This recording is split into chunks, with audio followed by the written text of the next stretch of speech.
하나님의 말씀을 봉독합니다. 구약성경 민수기 14장 26절부터 38절 말씀을 제가 봉독하겠습니다. 여호와께서 모세와 아론에게 말씀하여 이르시되 나를 원망하는 이 악한 회중에게 내가 어느 때까지 참으랴. 이스라엘 자손이 나를 향하여 원망하는 바 그 원망하는 말을 내가 들었노라. 그들에게 이르기를 여호와의 말씀에 내 삶을 두고 맹세하노라.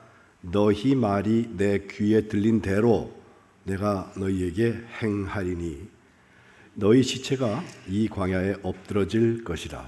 너희 중에서 20세 이상으로서 계수된 자 곧 나를 원망한 자 전부가 여분네 아들 갈렙과 눈의 아들 여호수아 외에는 내가 맹세하여 너희에게 살게 하리라 한 땅에 결단코 들어가지 못하리라. 너희가 사로잡히겠다고 말하던 너희의 유아들은 내가 인도하여 드리리니 그들은 너희가 싫어하던 땅을 보려니와 너희의 시체는 이 광야에 엎드러질 것이요 너희의 자녀들은 너희 반역한 죄를 지고 너희의 시체가 광야에서 소멸되기까지 40년을 광야에서 방황하는 자가 되리라.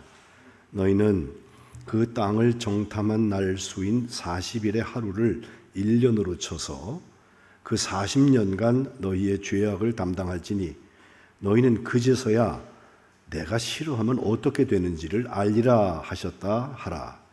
나 여호와가 말하였거니와 모여 나를 거역하는 이 악한 온 회중에게 내가 반드시 이같이 행하리니 그들은 이 광야에서 소멸되어 거기서 죽으리라. 모세의 보냄을 받고 땅을 정탐하고 돌아와서 그 땅을 악평하여 온 회중이 모세를 원망하게 한 사람 곧 그 땅에 대하여 악평한 자들은 여호와 앞에서 재앙으로 죽었고 그 땅을 정탐하러 갔던 사람들 중에서 오직 눈의 아들 여호수아와 여분네 아들 갈렙은 생존하니라. 아멘. 이는 하나님의 말씀입니다. 오늘도 예배하시는 여러분들 가운데 하나님의 은혜와 평강, 특별히 광야길에서 하나님의 인도하심이 함께 하시기를 축복합니다. 우리가 사도신경을 제가 끝까지 다 강의한 후에 결국 우리는 본향을 사모하는 순례자다. 지난주에는 표대를 향하여서 달려가는 사람들이다. 이 순례길에 도상의 존재라는 말을 표현했는데 그 길에 하나님의 역사가 나타나고 거기에 믿음의 역사의 열매들이 맺혀질 텐데 오늘은 이것을 광야라는 표현으로 설명해 보고 싶습니다. 사실 저는 우리 교우들이 다 꽃길만 걸어가면 좋겠고 하는 일이 다 마이다스의 손처럼 만졌다 하면 다 금으로 변해서 정말 다 잘 되고 그런 역사들이 일어났으면 하는 마음도 있어요. 근데 그게 정말 축복일까 하는 생각은 해요. 시험만 보면 붙고 그 평탄대로로 가는 그 길이 정말 순례길을 가는 길이냐. 어려움이 있어서 어려움에 찌들려갖고 넘어질 정도 되면 참 힘들어요. 근데 고난을 잘 감당하는 사람들 보면 고난 다음에 오는 그 연단의 유익이 있더란 말이죠. 그런 점에서 꽃길보다 광야길에 세우신 은혜가 있습니다. 광야와 사막은 다릅니다. 강수량 250mm, 1년에 비가 얼마나 오냐에 따라서 그게 갈린다고 하는데 둘 다 건조하고 황량한 곳이긴 하지만 광야는 그래도 비가 오면 거기서 식물이 살 수 있어요. 사막은 비가 와도 다 빨아들여갖고 더 이상 살 수 없는 연간 강수량 250mm 이하의 지역을 결국은 사막화가 되고 만다. 우리는 사막이 아니라 광야에 있다는 것입니다. 문제는 광야에 비가 안 오면 광야나 사막이나 똑같아요. 사막과 다른 것은 광야에 비가 오면 거기서 다시 결실이 나올 수 있고 사막보다 광야가 더 위험한 것 하나 있는데 그것은 사나운 짐승들이 있다는 거예요.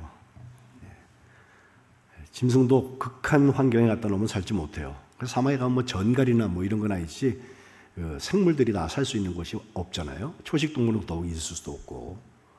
근데 광야에는 그런 동물들이 있어서 맹수의 위협 앞에 우리가 설 수 있습니다. 제가 신학교 다닐 때 선생님이 소개해 준 신학자 중에서 일본 신학자 고야마 고스케라는 분이 계신데, 진짜 아시아에서 나온 많은 신학자 중에서 손꼽는, 특별히 영어권으로 글을 썼던 그 글들을 읽어보면 참 훌륭한 신학자다, 그 묵상의 깊이가 있다 생각이 드는데, 저기 시속 3마일의 하나님이라는 책을 제가 신학교 들어가서 2학년 때 그걸 읽게 됐는데, 아주 그냥 망치로 한 대 맞은 것처럼 저의 삶을 돌아보는 그런 시간을 갖게 됐어요. 왜 시속 3마일일까? 거기에 광야에 대한 설명을 물론 하고 있는데, 시속 3마일은요 사람이 걸어가는 속도예요. 그러니까 하나님께서 만들어 주신 사람이 보통 걸어가는 거리가 1시간에 건강한 사람들은 한 4, 5km쯤 걸어가요. 우리가 산책을 이렇게 해보면 그게 3마일입니다. 5km 정도. 그러니까 하나님께서는 어떤 속도로 세상을 움직이시고 하나님께서는 어떤 속도로 세상을 운행하실까? 빨리 시속 100km짜리 자동차, 아니 KTX 타면 200km, 300km로도 속도가 막 빨리 가잖아요. 그런데도 속에 앉아있으면 가는지도 모르고 있어요. 책 읽을 수 있어요. 네. 비행기를 타보세요. 거의 900km, 1000km씩 1시간에 막 달려가는데도, 날아가는 그 속도 속에도 하나님이 함께 계시다라고 하는 우리가 확신이 있는데, 문제는 정말 하나님께서 가려고 하시는 속도가 얼마냐? 이 고야마 고스케는 시속 3마일. 우리가 너무 빨리 가고 있다는 거예요. 빨리 가다 보니까 놓치는 것들이 있어요. 지난 주간에 목회교회에 나가서 AI 연결된 얘기를 쭉 듣는데도 보니까 세상이 얼마나 빨리 발전이 되는지 정말 현기증이 날 지경이에요. 하루만 자고 일어나면 세상이 바뀌어 있는 그런 때를 우리가 맞이하고 있다는 것입니다. 하나님의 속도가 시속 3마일이라고 하면서 우리가 너무 빨리 달리기 때문에 슬로우, 좀 천천히 가야 된다. 그래야 하나님과 동행하면서 하나님의 세상을 누릴 수 있다고 하는 얘기를 하면서 자기를 돌아보는 이 속도 지상주의와 달리, 속도보다 중요한 것은 방향이라고들 얘기하잖아요. 얼마나 빨리 갔냐보다 목표가 분명해야 된다. 방향성이 바로 돼야 빨리 가는 게 의미가 있지. 딴 데로 빨리 가보세요. 목적지로 가려면 또 그만큼 돌아가야 됩니다. 특별히 하나님의 사랑 안에서 하나님의 시간의 속도로 우리의 삶을 누리는 거. 생각해보면 사람들이 다 빨리빨리 하고 싶고, 특별히 한국 사람들 빨리 좋아하잖아요. 음식점에 가서도 이 음식이 왜 안 나와? 벌써 눈빛이 이상하고, 조금만 기다리면요, 기다리는 것 때문에 지쳐가지고서 화가 나기 시작하는 것 같아. 근데 우리가 천천히 해야 되는 거, 특별히 사랑은 천천히 해야 합니다. 부모가 자녀를 사랑할 때도 내가 나이를 먹지만 내가 오래도록 살아서 건강하게 그 아이의 사랑을 주고 사랑을 또 받고, 이런 교감을 갖고 싶잖아요. 남자와 여자가 가정을 이루게 될 때 사랑해서 결혼하는데 오래 같이 살고 싶잖아요, 둘이가. 사랑은 속도가 빠르다고 좋은 게 아니에요. 속도 위반이나 하지. 예? 적당한 속도의 하나님의 사랑을 누리는 것은 하나님과 함께하는 것을 확인하는 자에서 일어나고, 특별히 그거 한 얘기 중에서 하나님의 사랑 안에서 느리게 걸어가는 삶의 중요성, 이게 얼마나 중요한 문제인지 과학기술 문명의 발달보다 이것이 훨씬 중요하다고 그는 말합니다. 그전에도 살았어요. 불편해도 살아요. 그러나 하나님의 사랑 없이 사는 것은 광야에서 비가 안 오는 것과 똑같습니다.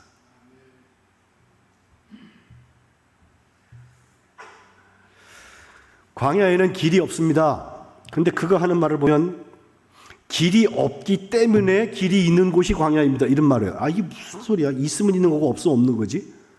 근데 그의 설명을 보면요, 사람이 보이는 길이 있으면 그 길 따라 갑니다. 편안하고 좋잖아요? 근데 광야에는 길이 없으니까 그때는 사람이 만들어 놓은 길이 아니라 하나님께서 인도하시는 그 인도하심을 따라서 가게 된다는 거예요. 그 광야에는 구름 기둥과 불 기둥의 인도하심이 꼭 나오지 않습니까? 광야에 없는 게 너무 많아요. 우리가 저장해 놓은 음식이 없어요. 그러니까 하나님께서 만나와 메추리를 먹이시는 거 아니에요? 하루살이처럼.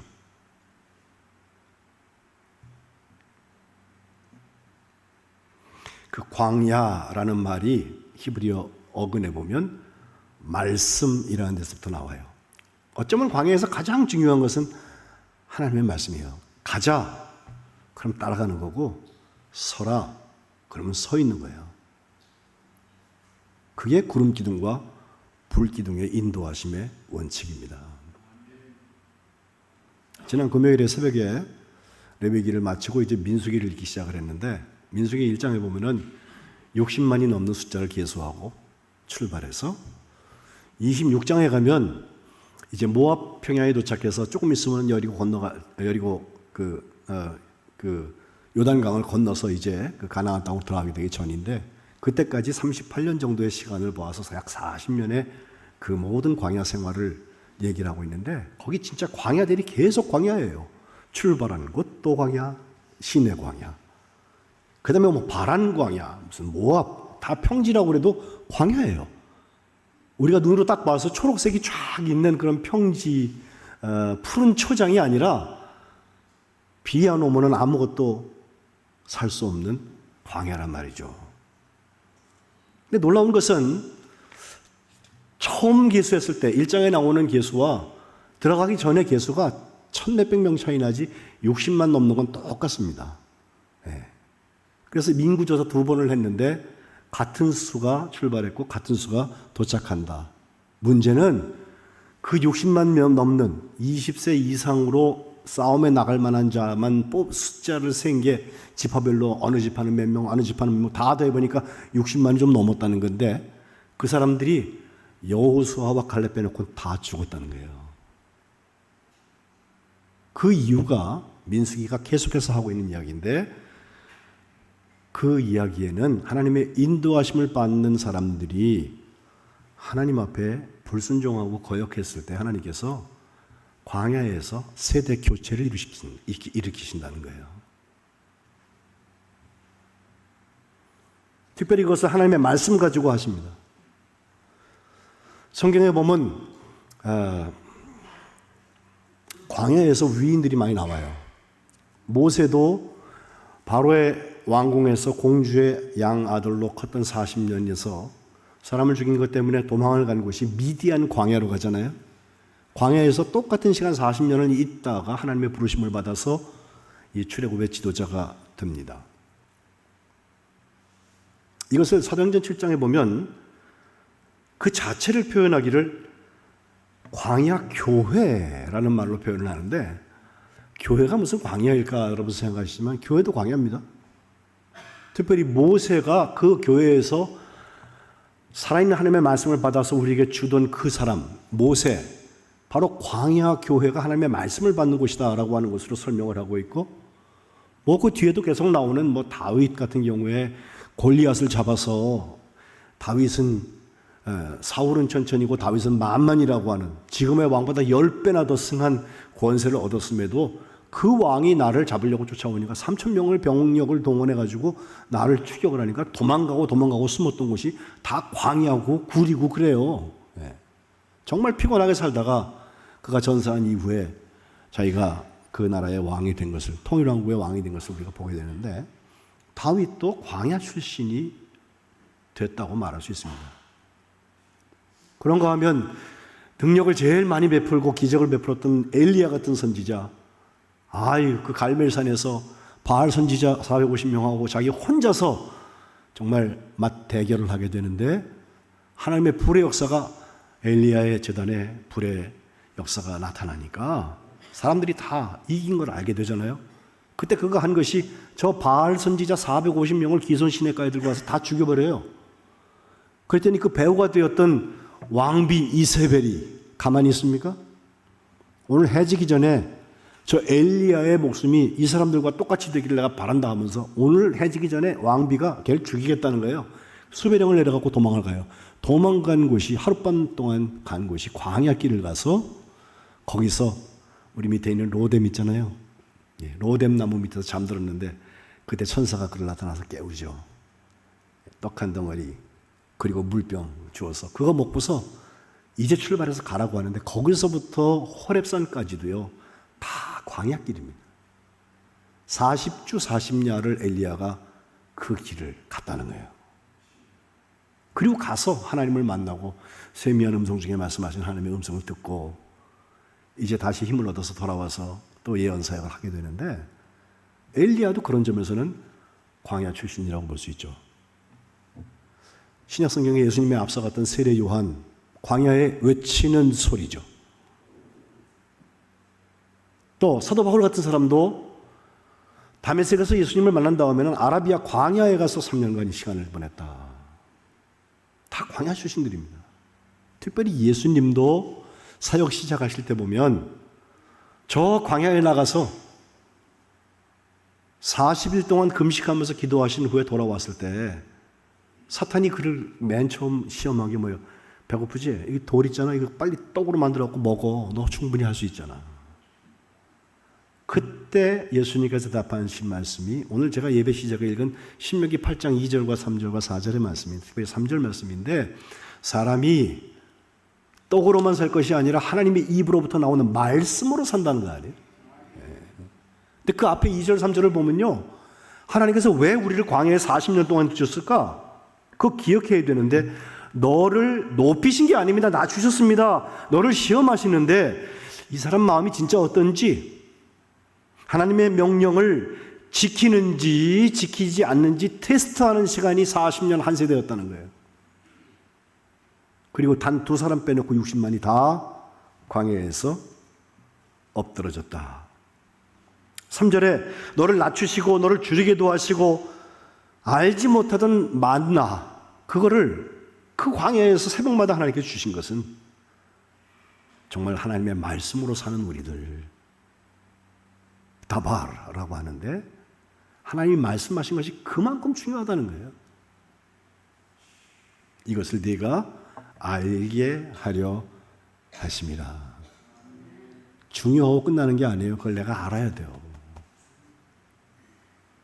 40년 동안 의복에 헤어지지 않았고 내 발이 부르트지 않았다라고 말씀하시면서 여기까지 오게 됐는데, 이 신명기는 이제 모압 땅 바로 앞, 가나안 땅 바로 앞에 모압에서 한 설교들이니까 그걸 가만 보면 지난 40년 동안 하나님께서 인도하셨다고 하는 것을 정말 감사하면서 앞으로도 가야 되는데, 기억해라, 하나님의 말씀으로 사는 거다.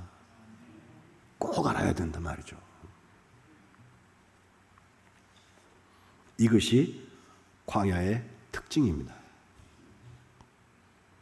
오늘 본문으로 돌아오면 이 민수기 전부에 나오는, 출애굽기와 민수기가 주로 여행을 움직이는 지역들이죠. 레위기는 하나님 앞에 예배드리는 얘기가 주로 나오고, 출애굽기 시작돼서 신명기까지가 이제 가나안에 들어가는 그 장면, 그 앞에까지인데, 모세의 죽음까지.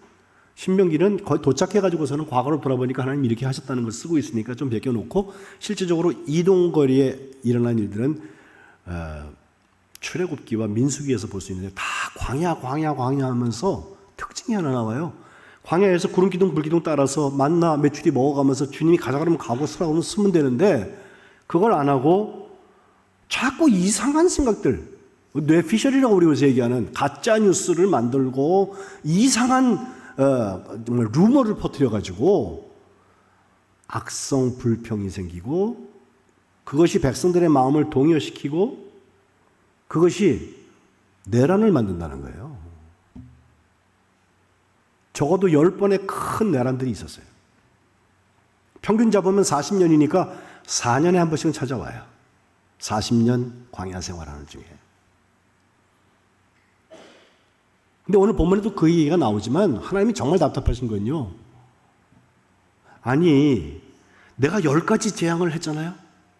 그리고 끌고 왔는데 40년 오는 동안에 이 어마어마한 재앙들에서 그를 끌어내가지고 재앙으로부터 그를 건졌을 뿐 아니라 재앙을 통하여서 그들을 끌어냈는데, 나와서부터 불평불만 시작해요. 홍해가 있고 추격군이 온다, 죽었다, 도간에 든 쥐다. 조금만 더 가다가 물이 없으니까 목말라 죽겠다. 여기서 우리가 목말라 죽어야 되냐. 일만 생기면 불평 시작해요. 특별히 민수기에는 8번이나 중요한 사건들이 나오는데 그중에 가장 대표적인 것이 오늘 우리가 읽은 정탐꾼 사건입니다. 13장과 14장. 궁금하신 분들은 새벽에 오셔서 같이 말씀 묵상하시면 좋겠어. 예? 여러분 아시는 것처럼 12사람의 지파당 한 사람씩 그 대표를 뽑아가지고 정탐을 시켰는데 갔다가 돌아와가지고 그들이 본 것을 보고하잖아요. 그들이 봤던 팩트는 똑같은 걸 보았어요. 13장 27절과 28절 젖과 꿀이 흐르는 땅을 보았고요. 거기 사는 원주민을 보았어요. 젖과 꿀이 흐르는 땅은 너무너무 좋아. 약속하신 땅 같아. 거기 과일을 증거물로 가지고 왔어요. 어마어마해요. 막 메고 다녔다 그래서 포도를. 예? 들고 다니지 못할 만큼 아주 탐하고 정말 탐스럽고 실한 그런 과실들이 있는 곳인데 문제는 거기를 지키고 거주민으로 살고 있는 사람들 보니까 안악자손 거인들이에요. 이것 때문에 야 이거 어떡하지 하는 고민들이 생겼을 거예요. 똑같이 12사람이 보았습니다. 그런데 30절에 가면 갈렙이라는 사람이 분명히 말하기를 올라가서 그 땅을 취하자. 능히 이길 것이다. 우리 힘으로 안 되는 건 갈렙도 알아요. 그러나 하나님께서 이기게 하신다는 것을 자기는 이렇게 표현하고 있어요. 그게 믿음의 역사예요. 그런데 함께 올라갔던 사람들은 뭐라고 말합니까? 31절부터 보면 우리는 능히 올라가서 그 백성 칠 수 없어. 우리보다 강한 사람들이야. 그러면서 32절에 살짝 바뀌는데 정탐한 땅을 악평합니다. 아니 땅 자체는 좋은 곳 아니에요. 앞에 얘기 나오잖아요. 젖과 꿀이는 땅이고 이만한 과일들이 나오는 곳이고 좋은 땅이에요. 근데 그 땅을 악평하면서 하는 말. 왜? 거기 살고 있는 거주민들이 어마어마해. 거주민을 삼키는 땅이라고 말하면서 야 거기 있는 사람들 신장이 다한 장대한 사람들이고 33절에 네피림 후손인 아낙 자손의 거인을 보았다. 우리 스스로를 비교해 보니까 우리는 메뚜기 같아. 내가 보기도 그런데 쟤들이 볼 땐 더 웃길 것 같아 난. 이런 생각이 들었다는 얘기를 하고 있는 거예요. 그런 것만 일부러 찾는 사람들이 꼭 있어요. 악평하는 것입니다. 그래서 백성들이 난리가 났습니다. 14장에 들어오면 온 회중이 1절에 소리를 높여서 부르짖습니다. 아유 하나님 어떻게 우리 죽게 생겼어요. 밤새도록 통곡을 했습니다. 그러다가 보니까 원망의 씨앗이 나와요. 아니 모세와 아론 하필 일로 끌고 와가지고 저길 가서 우리가 저걸 점령해야 된다고? 우리의 과제가 너무 무거워. 우리 능력을 벗어나. 누가 하라고 그랬어요? 하나님께서 하신다고 그랬지? 그러니까 원망하는 말을 들어보세요. 우리가 차라리 애굽 땅에서 죽었거나 아니면 이 광야에 오다가 여기서 죽는 게 낫지. 거기에 들어가면 저 가나안 땅에 들어가면 칼로 쓰러지게 할 뿐 아니라 3절 하반절 우리 처자는 포로가 될 것이다. 사로잡힐 것이다. 차라리 애굽으로 돌아가는 게 낫다 하면서 4절에 액션 들어갑니다. 지휘관 한 사람을 세우고 애굽으로 돌아가자. 모세와 아론이 이스라엘 온 회중 앞에서 엎드려졌다. 여러분이 그걸 다 했다고 생각하시고 한번 비교해 보세요. 10가지 재앙을 내려갖고 바로의 군대를 갖다가 홍해에다가 집어넣어가면서 사람을 꺼냈어요. 근데 얘네들이 40년 가는 동안에 계속해서 원망 불평 돌아가자 그래 다시 글로. 누가 더 미울까요? 하지만 6절로 9절에 보면 여호수아와 갈렙의 얘기가 나옵니다. 6절에 보면 자기 옷을 찢었습니다. 온 회중들한테 하는 말 우리가 두루 다니면서 정탐한 땅은 정말 아름다운 땅이야. 심히 아름다운 땅이야. 그리고 8절에 보면 여호와 하나님께서 우리를 기뻐하시면 우리를 그 땅으로 인도하여 들이실 거다. 그 땅을 우리에게 주실 거야. 젖과 꿀이 흐르는 땅 맞아. 땅에 대해서 악평하면 안 돼. 또 거기 살고 있는 그 아낙 자손이라는 거 그거 우리의 먹이라고 그랬어요. 9절에 그 땅을 두려워하지 말고 그 땅 백성을 두려워하지 말아라. 우리의 먹이가 될 것이다. 다만 여호와를 거역하면 안 된다. 그 아낙 자손들이 몸뚱이가 크지만 그들의 보호자는 이미 떠났고 여호와 하나님께서 우리와 함께 하시니까 우리가 그들을 두려워할 이유가 없다는 거예요. 그게 믿음의 역사지.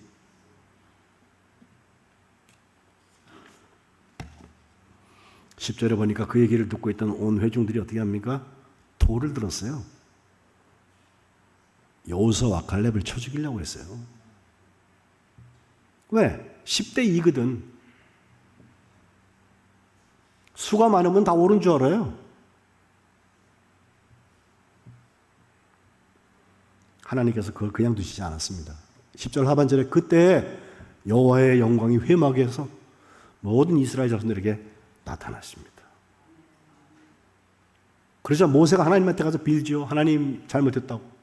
만약에 이 사람들이 여기서 하나님께서 정말 다 쓸어버린다고 하시면 여호와가 자기 백성을 광야에 끌고 나와서 다 죽였다고 그럴 거 아니에요. 하나님 한 번만 용서해 주세요.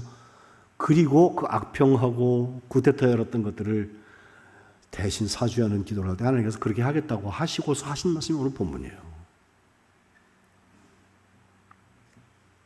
27절 내가 언제까지 참아야 되냐? 원망하는 말을 내가 들었다. 하나님이 우리가 기도할 때 기도를 다 들어주시는 건 참 좋은데 28절 말씀 함부로 인용하시면 안 돼요. 너희들 악평하는 거 내가 다 들었어. 내 삶을 두고 맹세한다. 너희 말이 내 귀에 들린 대로 내가 너에게 행할 거다. 무서운 이야기입니다. 뭐라고 말했습니까? 들어가서 싸우면 우린 죽는다. 메뚜기 같다. 우리 처자들은 사로잡힐 거다.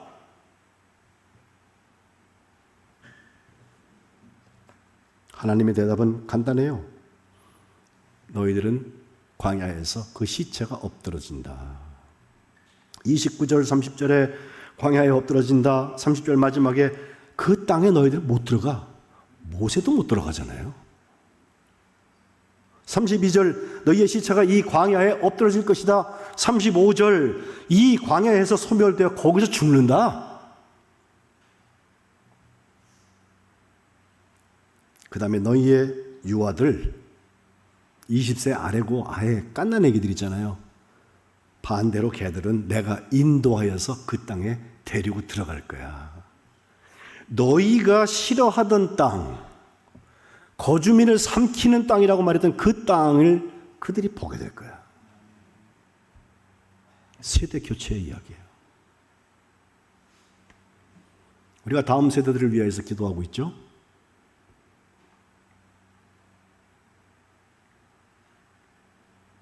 기도는 하는데 당신이 가서 그 일을 하시오라고 제가 얘기하면 안 가요. 작년 당회하기 전에 제일 힘들었던 게 교육부장 세우는 거였어요. 제가 왔더니 교육부장이 없이 2024년 지나갔어요.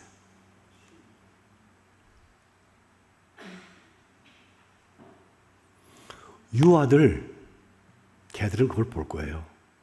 우리는 여기서 죽어요. 또 하나는 34절에 보면 너희의 자녀들, 유아는 아니에요. 20세 조금 아래까지 얘기했죠. 얘들은 너희가 반역했던 그 죄를 지고 너희의 시체가 광야에서 다 소멸될 그때까지 40년 동안 광야를 방황하는 자가 된다. 그 왜 40년이냐? 정탐꾼이 갔다 온 날 세보니까 40일이에요. 하루가 1년씩 해가지고 40년이다. 하나님이 아예 날짜까지 못 박아주시네요. 결론은 내가 싫어하면 어떻게 되는지 그때 너희가 알게 될 거다. 36절에 악평했던 사람, 모세를 원망하게 했던 그 사람, 여호와 앞에서 재앙으로 죽습니다. 10사람입니다. 하지만 복음이 있어요.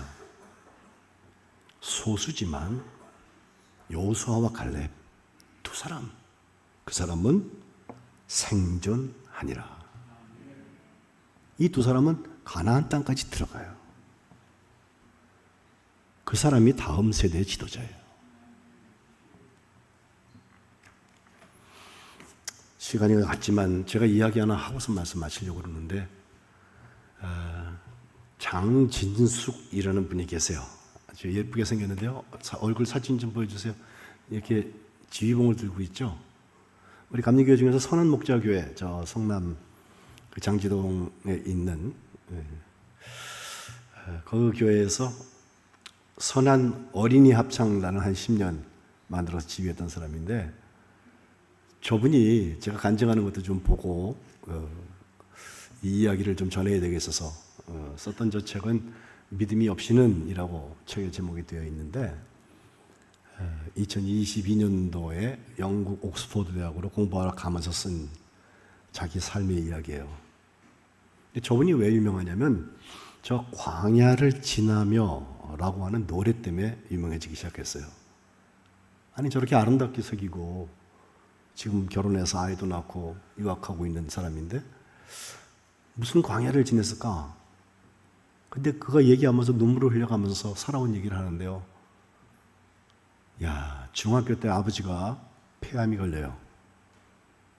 고등학교 1, 2, 3학년 제일 대학 들어가려고 애쓰고 힘들었을 때인데, 특별히 자기는 음악을 좋아하기 때문에 성악 전공을 해서 부산에서 성악과를 입학을 하려고 그러는데 레슨비를 제대로 받을 수 없을 만큼 집이 어려워지고, 그리고 대학교 1학년 때 간암까지 전이가 되면서 아버지가 하나님의 부르심을 받습니다.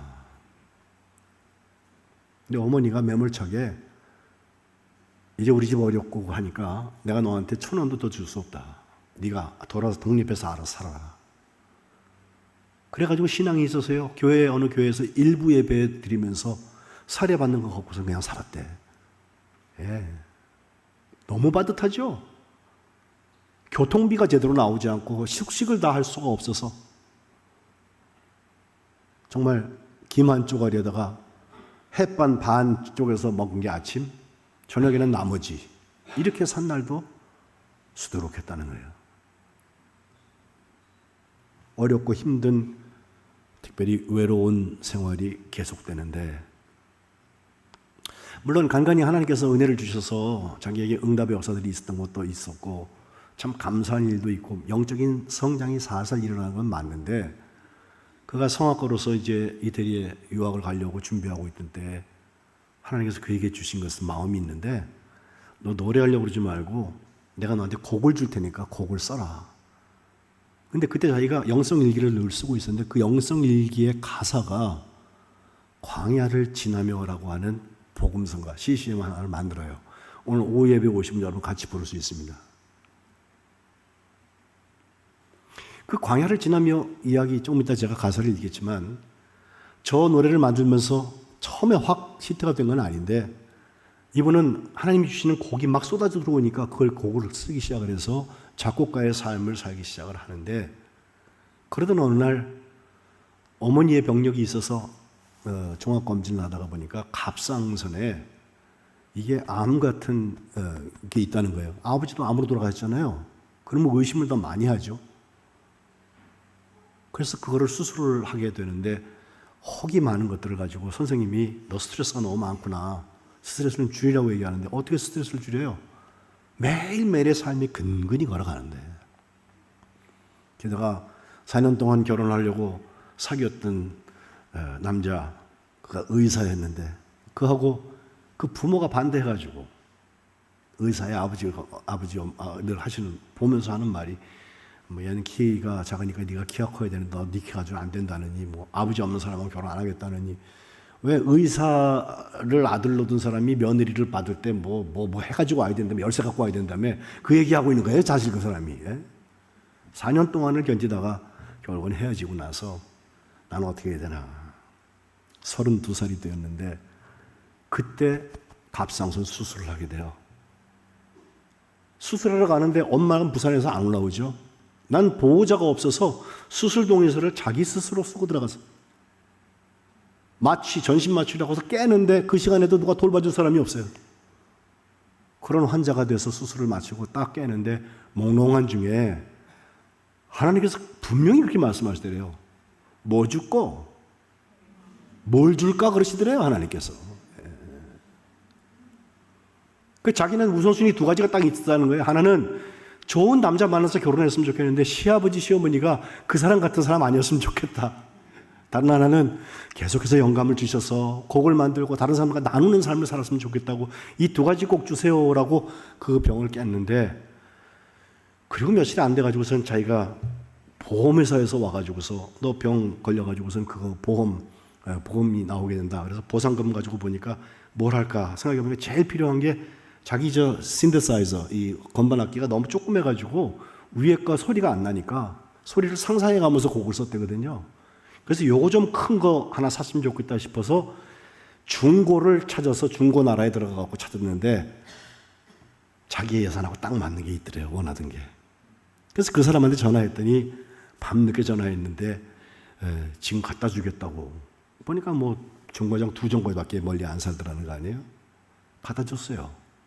그날 설치해주고 테스트까지 다 해주는데 그거 가지고 온 사람이 자기 남편이 됐어요. 이 사람 유명한 사람이에요. 그분의 아버지가 여러분 역사극 중에서 대장금 보셨죠? 대장금 감독인 이병헌 씨예요. 며느리가 된 거예요. 결혼식에 소향이 노래 불렀대. 오, 괜찮지, 그죠? 근데 그건 다 액세서리고, 그녀가 정말 하고 싶은 얘기는 뭐예요? 광야를 지나는 동안에 광야에 서 있어 보니까 너무너무 외로워. 너무 힘들어. 눈물이 앞을 가려서 앞을 걸어갈 수가 없어. 그래서 가사가 그렇습니다. 왜 나를 깊은 어둠 속에 홀로 두시는지, 어두운 밤은 왜 그렇게 길었는지, 나를 고독하게 하시고 나를 낮아지게 하시고 세상 어디도 기댈 곳이 없게 하셨네. 광야에 서 있네.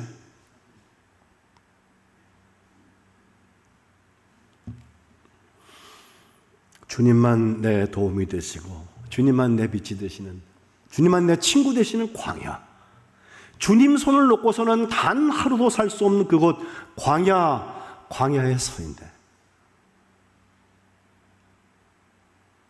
위의 것이 부정적인 것이라면, 힘들었다면 아래는 그래도 길이 없는데 하나님이 가르쳐 주신 길을 걸어가고 있어요. 도돌이표 돌아오면 주께서 나를 사용하시려고, 나를 더 정결하게 하시려고 나를 택하여서 보내신 그곳 광야, 성령께서 내 영을 다시 태어나게 하시는 곳 광야에 서 있네. 결국 쉽지 않습니다.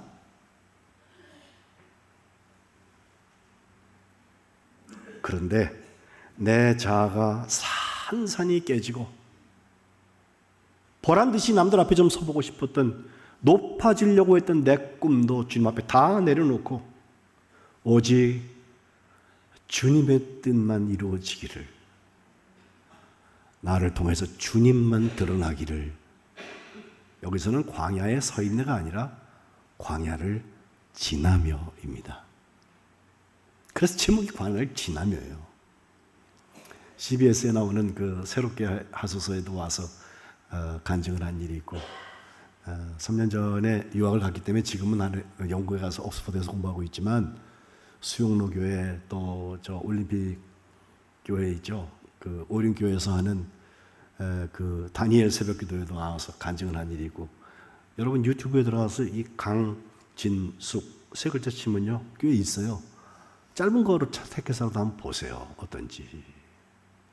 어떻게 하다가 광야에 서 있네, 광야를 지나며가 되는지. 그 광야는 우리의 믿음의 역사가 일어나는 곳입니다. 우리의 순종이 테스트되는 곳입니다.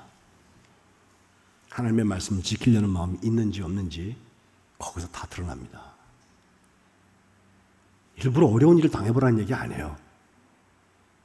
그래도 하나님께서 우리에게 메추리아와 만나 주시잖아요. 또 분명히 구름 기둥과 불 기둥이 있어서 천천히 갈 뿐이지, 시속 3마일일 뿐이지 우리는 급해가지고 100km 달려가야 되는데, 예? 그러나 거기 계시잖아요. 따라가면 돼요. 표대 목적지는 젖과 꿀이 흐르는 땅까지 가게 될 것입니다. 우리 만안의 모든 성도들이 하나님의 속도로 하나님 나라 향하여서 이 광야길을 승리하면서 진군하시기를 주님의 이름으로 축복합니다. 기도하겠습니다. 하나님 아버지, 저희들에게 말씀하여 주시면서 이 광야를 진군하게 하신 것을 감사드립니다. 교회도 광야교회라 했는데 하나님, 우리 만 안에 하나님의 평강이 있기를 소원합니다. 문제가 다 없어지기 때문에 생겨지는 평안이 아니라 광야 속에서도 하나님의 인도하심 받는 평안이 있게 하여 주옵소서. 젖과 꿀이 흐르는 땅을 향하여서 하나님의 약속의 땅 가나안을 향하여서 우리가 진군하는데 그 순례 가운데 그곳에 안악자손이 있다 할지라도 하나님께서 우리와 함께 하시면 문제가 되지 않을 줄로 믿습니다. 믿음의 역사를 능력으로 이루어 주옵소서. 우리가 능히 하나님의 승리를 체험하는 하나님의 자녀들 되게 하여 주옵소서. 혹여라도 원망 불평하다가 그것이 불씨가 되어서 하나님의 뜻을 거스르고 광야에서 데워져 버리는 삶을 살지 않게 하시고 하나님과 함께 하나님 나라의 주인공으로 우뚝 설 수 있도록 축복하여 주시옵소서. 우리 주 예수 그리스도의 이름으로 간절히 기도합니다. 아멘.